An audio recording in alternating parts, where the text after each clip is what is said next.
Bienvenue à tous ceux qui nous ont rejoints. Pour ceux qui arrivent encore, je vous invite à vous installer rapidement. Avant toute chose, avant de débuter cette nouvelle table ronde, je vous invite à participer en posant vos questions sur l'application sparkup.live. Voilà, n'hésitez pas à interagir sur l'application, à liker les questions qui vous paraissent pertinentes. C'est celles qui remonteront dans mon feed et moi je regarde les questions durant la table ronde pour pouvoir les poser. N'hésitez pas aussi à tweeter avec le hashtag #MadiKeynote. Alors on parlait de RSE il y a encore quelques minutes, désormais on va parler de santé connectée. Bienvenue à Gattaca, c'est le thème de cette table ronde. Une nouvelle génération d'objets connectés enfin fiables et ultra performants a fait son arrivée sur le marché. Alors collecte de données, suivi du patient, anticipation des maladies. Quelle révolution attendre vraiment de tout ça? Est-ce que demain on sera tous connectés? Pour répondre à ces questions, j'ai à mes côtés Isabelle Vitali, directrice du Centre d'innovation digitale de Sanofi, Eric Carrel, fondateur de WeThings, Zouv, Sculteo et Invoxia, et Pierre Foulon, directeur général de Genius Healthcare et directeur de Brain Innovation. Trois profils très différents, mais tous extrêmement brillants. Bonjour à tous les trois. Bonjour. C'est en chœur. Alors, on va peut-être déjà s'adresser au public. Vous avez tous déjà touché du doigt, sans faire de jeu de mots, à ce qui s'apparente à la santé connectée ou à la e-santé en téléchargeant des applications comme Runtastic, MyFitnessPal, avec certains objets connectés comme les montres et bracelets connectés, les balances connectées. Peut-être avez-vous même déjà testé une cabine de téléconsultation, puisque ça commence à se démocratiser. Alors, la santé connectée est partout. Pourquoi finalement? Quels en sont les avantages pour le patient et les professionnels de santé? Et est-ce que ça simplifie vraiment le système de santé? Isabelle, à vous l'honneur. Merci beaucoup. Alors d'abord, bonjour. Je n'ai pas l'habitude de parler en tournant le dos, donc bonjour messieurs, mesdames.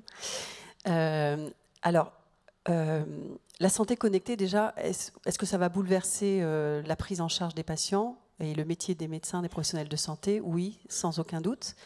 On voit déjà une évolution qui est extrêmement importante et les chiffres qui sont donnés par les experts, je crois qu'on parle à horizon 2023 de quelque chose comme 235 millions d'euros que représenterait donc ce marché de la santé connectée. Alors c'est un chiffre comme ça paraît beaucoup, mais si on se dit que c'est plus 160% par rapport à l'année 2019, c'est juste énorme. Donc de toute façon, on rentre dans cette nouvelle façon de vivre la santé. La raison, c'est pourquoi on en est là aujourd'hui, pour différentes raisons. Tout d'abord parce qu'il y a un vieillissement de la population et donc la prise en charge du patient doit évoluer par rapport à ce qu'elle est aujourd'hui. Il y a également un boom en fait, de la chronicité, des maladies chroniques, telles que le diabète, mais aujourd'hui il y a aussi des maladies, certaines maladies cancéreuses deviennent chroniques. Certains experts disent que le cancer du sein, par exemple, devient une maladie chronique, donc il y a vraiment un boom de ces maladies. Et puis les médecins, de plus en plus, se digitalisent. Donc il y a une vraie digitalisation du médecin, du professionnel de santé au global, des patients, vous et moi, vous et nous, comme vous venez de le dire. Et puis il y a aussi tous les aspects réglementaires qui évoluent et qui, on le voit en France par exemple, avec les sujets de toute téléconsultation, téléexpertise, etc., où en fait la réglementation s'adapte en fait à l'évolution de cette santé. Donc oui, on y va. On y est déjà d'ailleurs. Pierre? Oui. Écoutez, moi je pense que c'est quelque chose qui se répand de plus en plus à partir du moment où on respecte les règles et les codes de la santé. C'est-à-dire que quand on prétend santé, il faut aller démontrer que soit on a une application, soit un logiciel, soit un dispositif quelconque, mais il faut toujours aller démontrer quels sont les bénéfices patients. Donc ça passe par un certain nombre d'études cliniques, phase 1, phase 2, phase 3, du réglementaire, etc. C'est que des précautions. Alors c'est très lourd, mais la finalité, c'est toujours de protéger le patient et d'aller démontrer auprès de la communauté scientifique et médicale que ce que l'on apporte est crédible. De toute façon, pour que ce soit utilisé par les professionnels de santé en priorité qui vont ensuite délivrer aux patients, il faut absolument leur démontrer une efficacité clinique. Et que ce virage-là, où on était très peu à l'époque à l'avoir pris, il se généralise maintenant de plus en plus. Et donc, je pense que l'adoption par tout le monde, toute la communauté scientifique, médicale et patient sera renforcée au fil des ans. Éric ? Moi, je crois qu'il faut revenir un peu à la base de la médecine. La base de la médecine, c'est d'accompagner le patient pour une meilleure santé. Jusqu'ici, on a traité beaucoup l'urgence. On a une excellente médecine d'urgence quand on est malade, mais qui est basée sur notre présence dans les lieux dits médicaux, hôpitaux, cabinets médicaux. Ce qui est en train de se passer, c'est une médecine d'accompagnement, à la fois de prévention et d'accompagnement de la maladie chronique. Et pour accompagner, il faut être dans notre vie quotidienne, parce que 99,9% de notre vie, on la passe dans notre vie quotidienne et pas chez le médecin. Et comment relier le corps médical pour qu'il accompagne au mieux les patients? Eh bien, les objets connectés sont ce moyen de faire remonter de la donnée. L'intelligence artificielle, ou le deep learning, permet aux médecins, au corps médical maintenant, d'organiser cette remontée de données pour pouvoir la traiter intelligemment et pouvoir renvoyer un message d'accompagnement. Et ce qui est assez fantastique dans ce qui est en train de se passer, il faut bien comprendre que c'est une révolution extraordinaire à la fois pour le patient avant qu'il soit malade chronique et pendant la maladie chronique. C'est d'imaginer un accompagnement permanent du médecin basé sur des tendances et pas uniquement des chiffres. C'est-à-dire qu'on passe d'une médecine de chiffres avec un chiffre une fois tous les 6 mois à un énorme nombre de mesures qui permettent de voir des tendances. Et au fond, nous ne sommes pas des machines, nous sommes des êtres humains. Et il faut, pour nous accompagner, il faut générer de la motivation, il faut générer un accompagnement qui rejoigne une personne et pas uniquement un corps. Et ça nécessite de travailler ces tendances. Et de travailler ces tendances dans nos vies quotidiennes. Et si on veut que le corps médical nous rejoigne et nous aide dans cette vie quotidienne, il faut qu'il y ait ces remontées de tendances. Et nos devices médicaux, ils servent à ça. Ils servent à ça à condition qu'ils soient utilisés. Et pour qu'ils soient utilisés, il faut qu'ils soient non invasifs. Mais on en reparlera peut-être. Alors justement, on voit que c'est important qu'en fait tous les acteurs de la chaîne de valeur du secteur de la santé prennent le tournant, en tout cas de la santé connectée.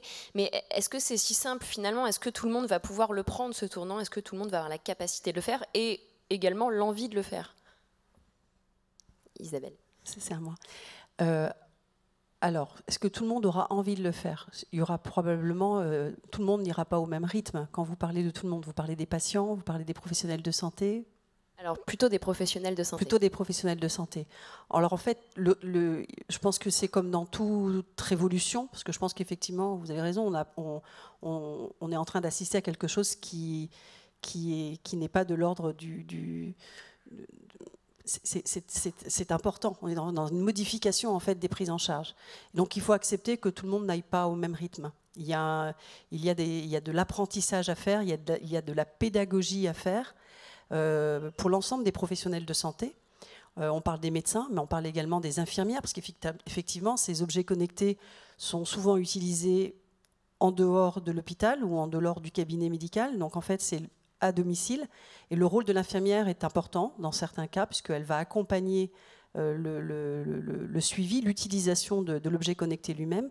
Dans certains cas, en particulier chez les personnes âgées, l'aidant va aussi avoir un rôle. Donc en fait, il y a toute une communauté d'acteurs qu'il va falloir éduquer. Et pour ce qui est du patient, parce que finalement, au bout du bout, c'est lui qui utilise ou pas l'objet connecté, il y a tout un accompagnement à faire et certainement un retour à donner au patient. Ce dont on s'est rendu compte, c'est que dès lors que le patient reçoit en retour un message qui lui permet soit de mieux comprendre sa maladie, soit de mieux vivre sa maladie, eh bien en fait, il accepte de se plier, entre guillemets, à l'utilisation de l'objet connecté. Et en ce qui concerne le médecin, je rejoins ce qui vient d'être dit ici, c'est beaucoup le sujet de la data. Dès lors que le professionnel de santé va comprendre en fait la valeur de la data qu'il va pouvoir à la fois collecter ou faire collecter par le patient au travers de ces objets connectés et savoir comment lui aussi à la fois parfois l'analyser ou en tout cas l'utiliser pour mieux prendre en charge son patient, dès lors on aura un taux d'acceptation en fait de ces solutions qui augmentera. Aujourd'hui, simplement, les dernières études ont montré que 90% des médecins disent qu'ils comprennent pourquoi la santé connectée est utile dans la prise en charge des maladies. Donc, c'est plus maintenant, on n'est plus dans de comment on fait. On est dans l'expérimentation et dans l'appropriation en fait des outils. Pierre ? Oui. Alors, ça s'organise. La loi de santé, Ma Santé 2022, qui est parue en fin juillet, il y a un volet numérique qui est très important, donc qui donne un cadre très précis. Ça va très très loin. Ça parle de télésanté, donc il y a la téléexpertise, il y a la téléconsultation, il y a la télémédecine, il y a le télésoin. Le télésoin, c'est la possibilité de faire un acte de soin numérique avec un patient qui est à distance, la possibilité qui est donnée à un professionnel de santé. Donc le décret est une publication imminente. Moi, je vois quand même que ça s'organise et ça se structure. Ça va répondre à énormément de problèmes de déserts médicaux, de pouvoir avoir un acte de soin aussi dans une pharmacie, parce que le rôle des pharmaciens change et va servir de point relais sur tout le territoire. Moi, je trouve que ça s'organise très bien. L'État finance depuis des années des projets de recherche autour de cette thématique-là, sur la digitalisation de la santé. Donc ça se met en place. Je trouve qu'on est plutôt en avance en France par rapport à d'autres pays, y compris sur tout ce qui est validation et autres. Je suis plutôt confiant, même très confiant. Voilà.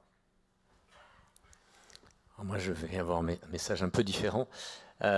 Je considère qu'il y a eu effectivement beaucoup d'études, beaucoup d'intérêt sur le sujet, mais que le passage à la massification de l'utilisation de ces services est très très lent en France. Alors, pour un tas de raisons, mais notamment parce que nos corps médicaux sont saturés, nos corps médicaux ont parfois peur des données, c'est un sujet assez français. Si on regarde ce qui se passe de l'autre côté de l'Atlantique, les Américains ont compris que c'était le seul moyen de sauver leur système de santé. Et aujourd'hui, ils ont inventé une nouvelle profession, ils appellent ça des physician extenders, des extensions de médecins qui viennent les épauler pour traiter toutes ces données et accompagner les patients.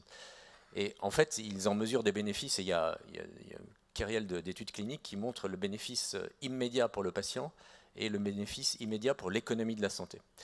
Alors aujourd'hui, je crois que tous nos politiques dans ce pays sont alignés pour effectivement faire en sorte que ça change. Je crois qu'il faut faire attention parce qu'on a un certain nombre de corps intermédiaires qui bloquent ce passage à l'acte. Parce que voilà, il y a soi-disant de la précaution, soi-disant on ne sait pas encore, etc. Moi, je crois que c'est dangereux. C'est dangereux parce que ce qui va se passer, c'est que notre corps médical va perdre le fil de cette transformation. Et il y a un vrai risque que, ce que je dis régulièrement à un certain nombre de personnes au ministère de la Santé, que demain, une grosse entreprise comme Apple ou Live & Go vienne au ministère de la Santé en France et disent signe-moi un chèque de 5 milliards, je te fais faire 10 milliards d'économies, et on le fera parce que ça sera prouvé. Et donc il faut vraiment qu'on se dise, c'est maintenant qu'il faut y aller, et il faut y aller massivement. Les études, on les fait depuis 10 ans, maintenant il faut y aller. Alors justement, pour faire avancer les choses, on voit beaucoup d'acteurs se lancer sur le secteur. Alors je parle des startups entre autres, mais c'est vrai que c'est celle qu'on côtoie le plus, en tout cas chez Madines. Et on voit des rapprochements se faire. Alors grands groupes avec start-up avec start-up, des PME, des laboratoires de recherche également. Est-ce que vous pensez aujourd'hui qu'il est possible d'avancer dans la santé connectée en faisant cavalier seul, ou que c'est absolument impossible ? Alors, de notre point de vue, c'est impossible. D'abord parce que on est intimement convaincu que dans le développement même des solutions, il est important de rassembler un écosystème qui va se parler, qui va du patient en passant par le professionnel de santé, pour déjà d'ailleurs essayer de commencer dès le départ à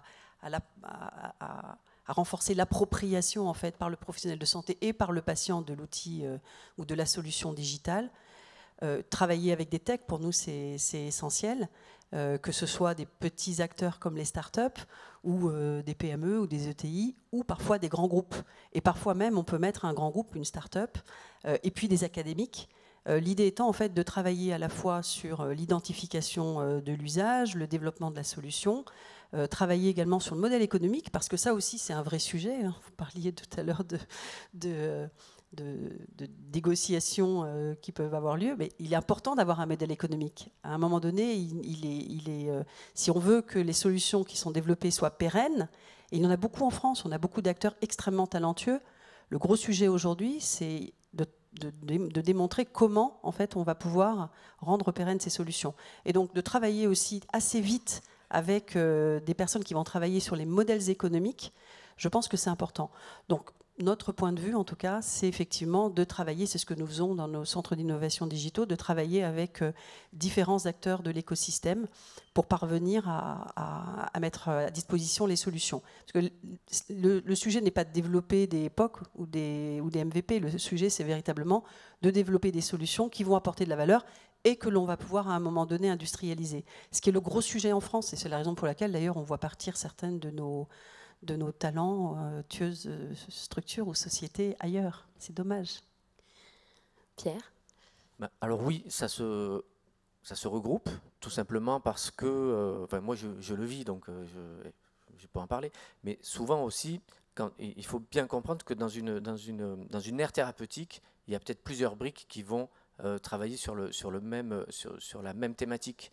On va travailler une société qui va être spécialisée sur l'étude des comportements, l'autre sur les émotions, et toutes ces sociétés ne peuvent pas tout faire à la fois.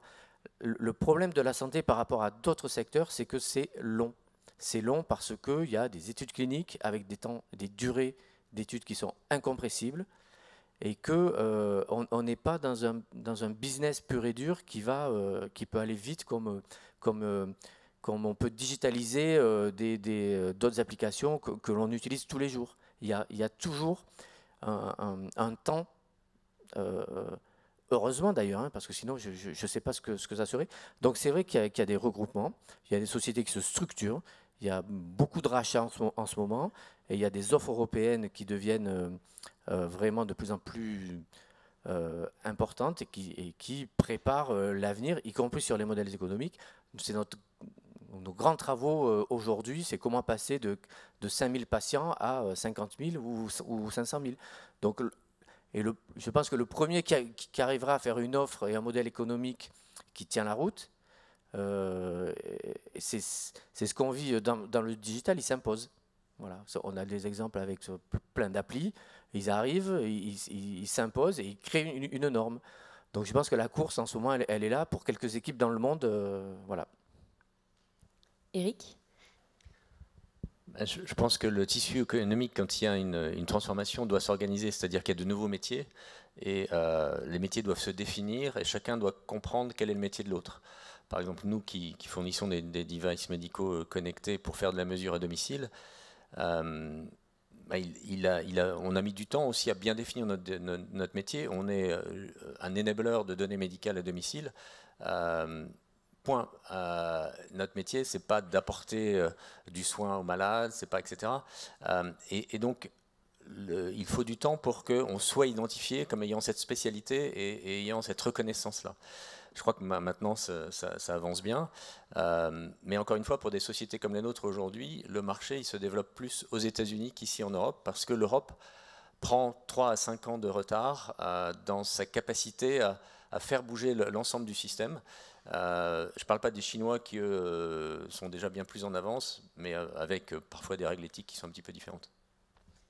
Alors justement, on voit que la question du modèle économique revient vraiment dans vos discours. Alors peut-être pour expliquer un petit peu au public, il y a une problématique qui se pose pour ceux qui travaillent dans la santé connectée, c'est qu'en fait le patient qui est l'utilisateur de ces objets, de toutes ces solutions, n'est pas le payeur finalement. Et je ne parle pas des applications bien-être, hein, je parle vraiment de la médecine. Et comment on fait alors aujourd'hui pour construire un modèle économique viable? Est-ce que tout va reposer sur l'assurance maladie ou est-ce qu'il y a des alternatives? Alors si on avait la réponse, je pense que ce serait super. Ce serait plus facile. Est-ce que ça va reposer uniquement sur la sécurité sociale? Probablement non, parce qu'on voit bien qu'elle a du mal à supporter déjà le système de soins tel qu'il est. se poser la question de la data, et on en échangeait tout à l'heure. Il y a est-ce que la France ou l'Europe va suivre le modèle américain où en fait les professionnels de santé peuvent être rémunérés dès lors qu'ils collectent de la donnée de qualité? Peut-être. En tout cas, il faut qu'on invente ce modèle en étant très à l'aise, nous, Européens, avec les règles européennes. Il y a GPDR, qui est cette loi sur la donnée qui peut sembler limitative, mais en même temps, c'est vrai, qui va protéger finalement le citoyen.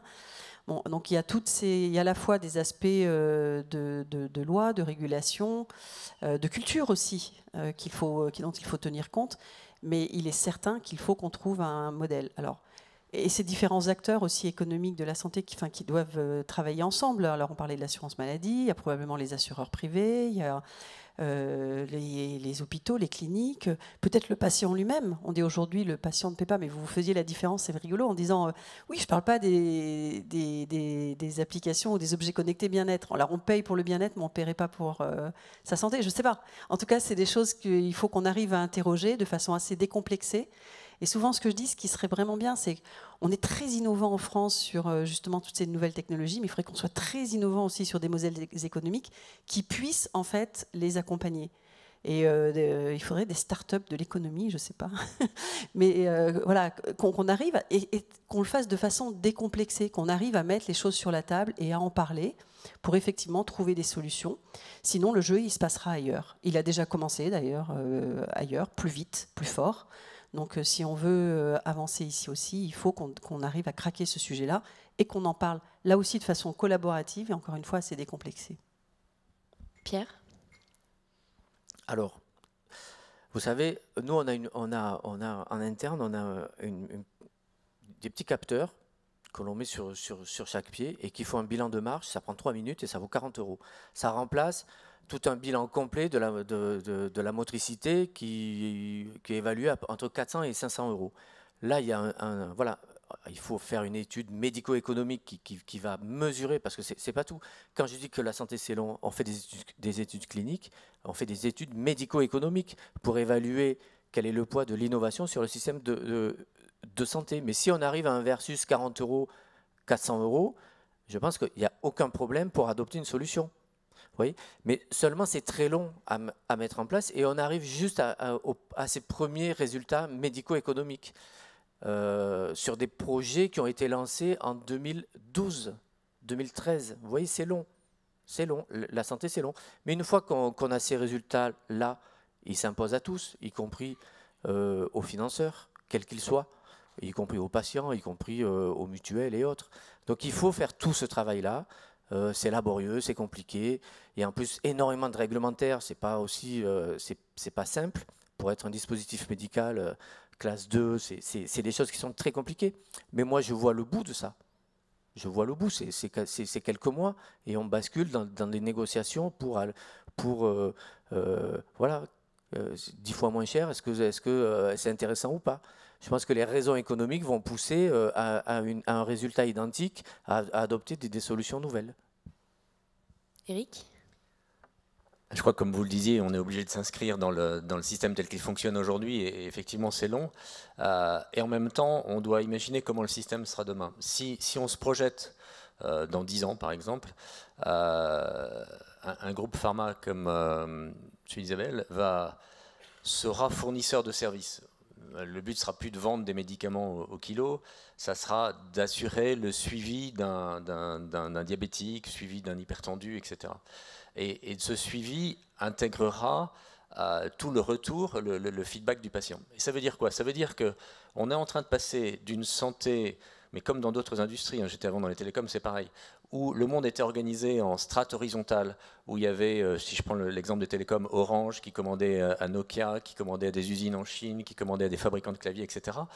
Là, aujourd'hui, on a des médecins qui font des ordonnances pour des médicaments de Sanofi, qui font eux-mêmes, qui passent par un certain nombre de personnes qui travaillent avec elles, à un certain nombre d'acteurs qui vont travailler en strate verticale, chacun spécialiste dans ce qu'il apporte à la chaîne de valeur, et qui vont être reliés par les données.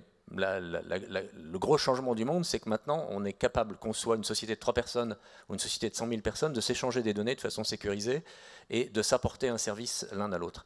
Et donc, chaque verticale devra prouver qu'elle apporte quelque chose au système, mais toutes ces verticales seront assez facilement interchangeables. Donc, on aura un système qui sera beaucoup plus rapide puisqu'on n'aura pas à valider toutes les couches horizontales les unes après les autres, et avec à la fin un dernier qui doit être validé. Donc, et donc, des systèmes qui travailleront en parallèle avec chacun qui a à faire son travail de validation, mais qui peut travailler du coup après avec tout le monde dans sa spécialité. Et donc ça va complètement transformer, et on le voit déjà aux États-Unis. C'est parti, et il y a des acteurs qui sont des purs acteurs du numérique comme Apple sur, par exemple, la détection d'un certain nombre de fibrillations auriculaires qu'on fait aussi sur nos montres. Se sont fait moquer pendant 3 mois par un certain nombre de cardiologistes. Maintenant, tous les cardiologistes nous écrivent en disant « vous avez sauvé la vie d'un certain nombre de nos patients ». Voilà. Mais notre boulot, c'est ça. Après, on ne va pas faire le boulot du médecin qui est « comment j'accompagne ce patient ». Voilà, donc il faut accepter aussi qu'il y ait cette transformation.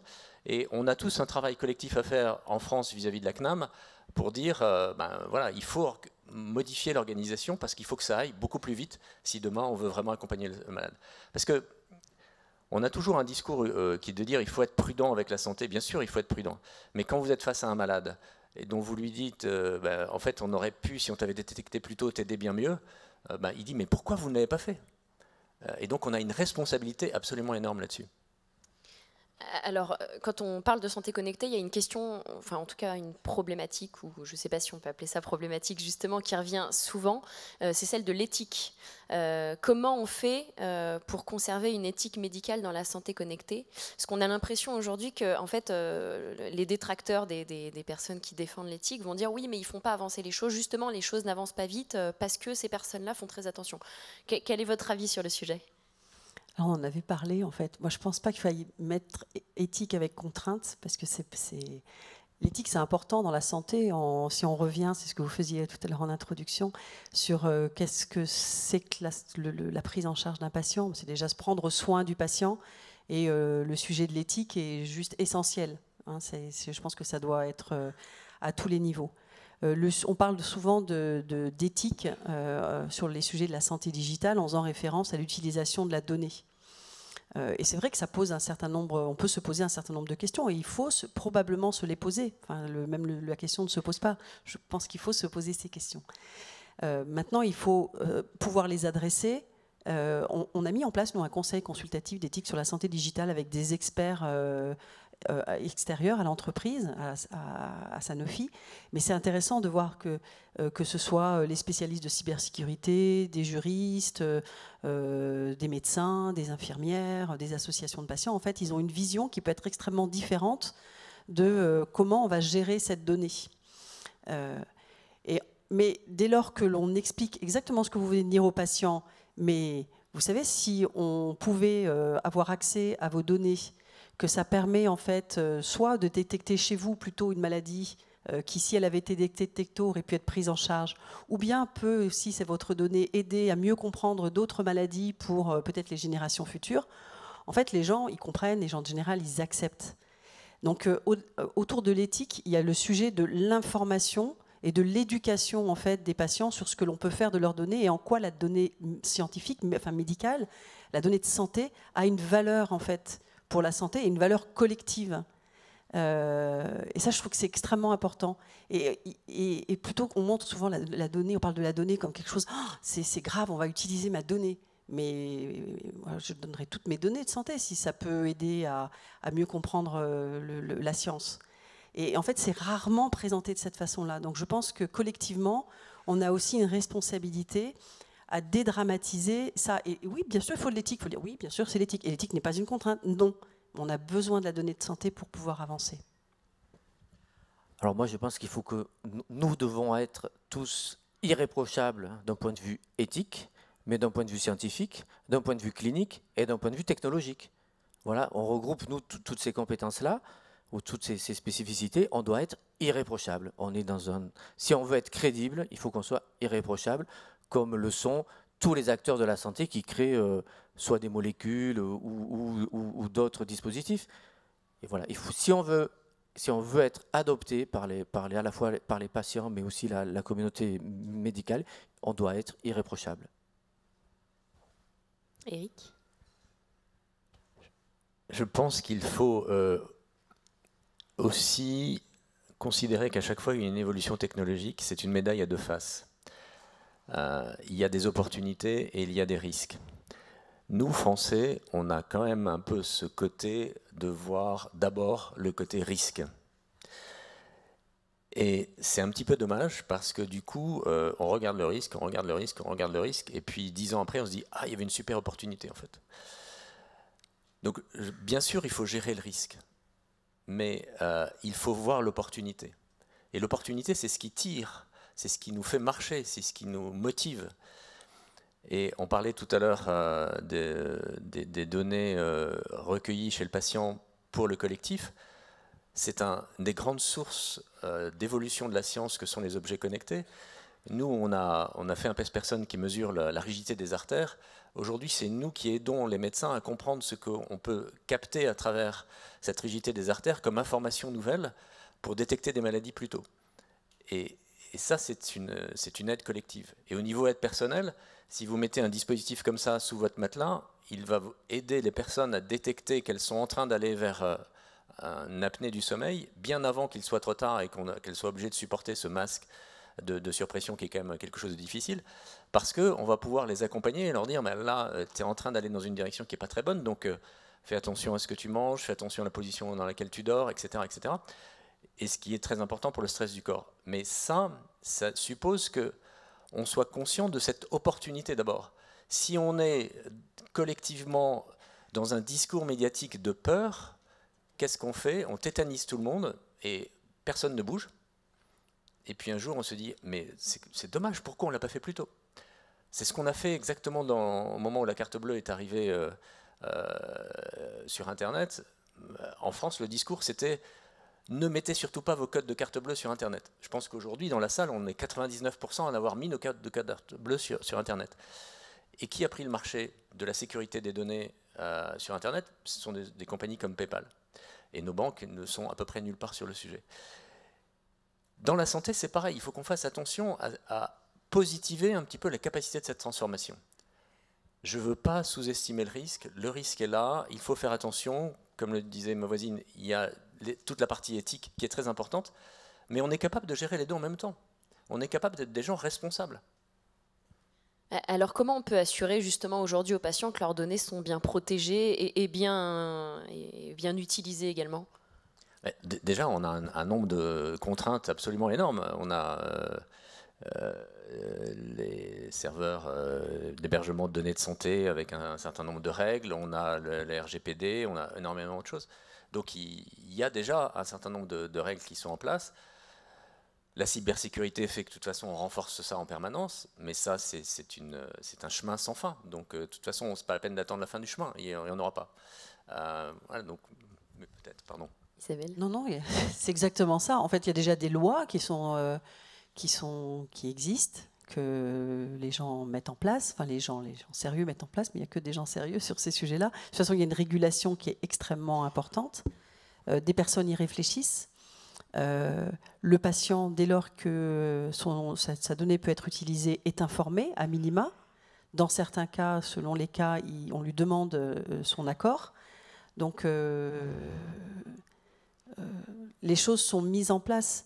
Maintenant, c'est vrai que le discours que l'on entend souvent, c'est un discours de peur, et sans montrer l'autre côté. Donc, j'aime bien votre image de pile ou face. Ouais. Il y a pile, mais il y a face, dans le sens qu'on veut le regarder. Et en fait, les gens ne savent peu. Enfin, je vois peu dans le grand public, par exemple, de papiers sur en quoi partager sa donnée de santé est bénéfique pour la science. C'est un vrai beau sujet, ça, quand même. Mais on n'en parle pas. Par contre, oh là là, la donnée de santé, vos assureurs vont vous prendre vos données de santé, qu'est-ce qu'ils vont en faire, votre banquier, Mais de toute façon, notre donnée, elle est partout. Vous êtes d'accord? Donc on donne plus sa donnée facilement dans certains outils, j'allais dire, certains ont dû rentrer toutes leurs données de santé là-dessus, sans se poser de questions. Et parfois, on voit des freins pour l'utilisation d'objets de santé connectés qui ont passé le cadre du réglementaire, etc., parce qu'il y a un sujet de la data. Donc, moi, je crois beaucoup au sujet de l'éducation, en fait. Et puis la dédramatisation. Ne nous tétanisons pas. Voilà. Pierre ? Oui, moi je pense que c'est un faux problème. Et je pense que le fait d'être justement à un très haut niveau éthique et tout ça, c'est pas pour ralentir, c'est pour aller beaucoup plus vite et être incontestable. C'est pas pour, c'est surtout pas pour mettre des freins. C'est pour casser les barrières et s'imposer le plus rapidement possible. Voilà. Après, les données de santé, elles sont partout, tout le monde les a. Il y aura toujours des imprudents, il y aura toujours, c'est comme ça. Il y aura toujours des gens qui notent le code de carte bleue sur leur carte. Ça fera des drames. On n'y peut rien. Les données de santé sont très protégées aujourd'hui. Effectivement, il y a des serveurs dédiés, c'est très régulé. Pour moi, c'est pas un problème. D'ailleurs, simplement pour dire, je pense que ce qu'il faut bien comprendre, c'est que les sociétés qui développent des objets connectés en santé répondent à toutes les contraintes de la régulation et se posent les bonnes questions sur l'éthique. J'allais dire, finalement, ce n'est pas en utilisant ces objets connectés que nous prenons des risques, nous, chacun d'entre nous. On en prend plus quand sur des forums, parfois je vois des forums de santé, mais c'est juste énorme, ce qui est le nom, l'adresse, presque où j'habite, mon nom, mon prénom, et toutes les données de santé sont données, sont partagées. C'est là où il y a plus de risques finalement.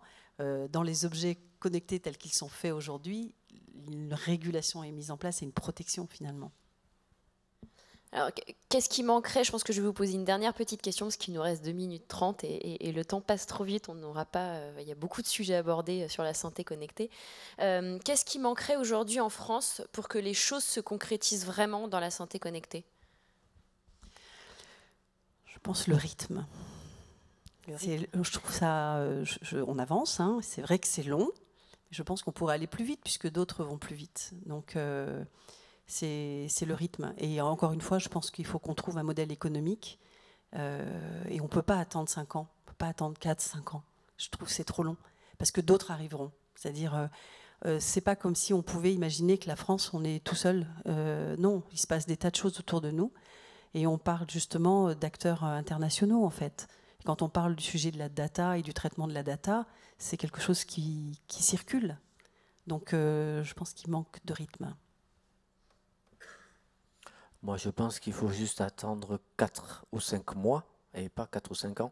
Ça va aller très vite dans quelques temps. Et moi, je ne suis pas vraiment... Alors, je suis pas trop inquiet, y compris sur un leadership national au niveau européen et autres.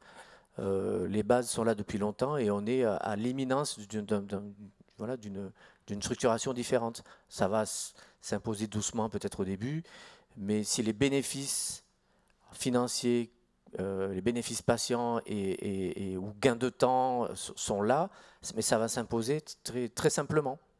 Moi, je suis plutôt confiant. Éric ?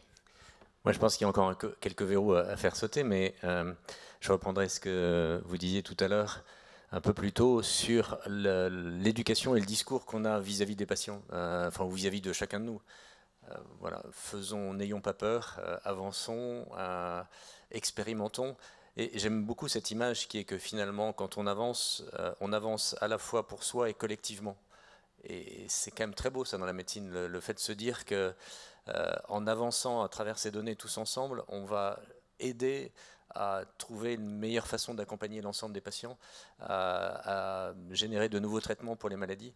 Et ça, c'est quand même fantastique. Et on peut accélérer tout ça si on y va tous ensemble. Alors, c'est sur cette note presque très optimiste qu'on va terminer cette table ronde. Merci à tous les trois pour votre participation et tous ces éclairages sur le sujet. Et merci à tous de nous avoir suivis de près ou de loin pendant cette table ronde. Et restez là si vous pouvez, parce que dans 10 minutes, oui c'est le temps qui est écoulé, dans 10 minutes, une nouvelle table ronde se tiendra ici.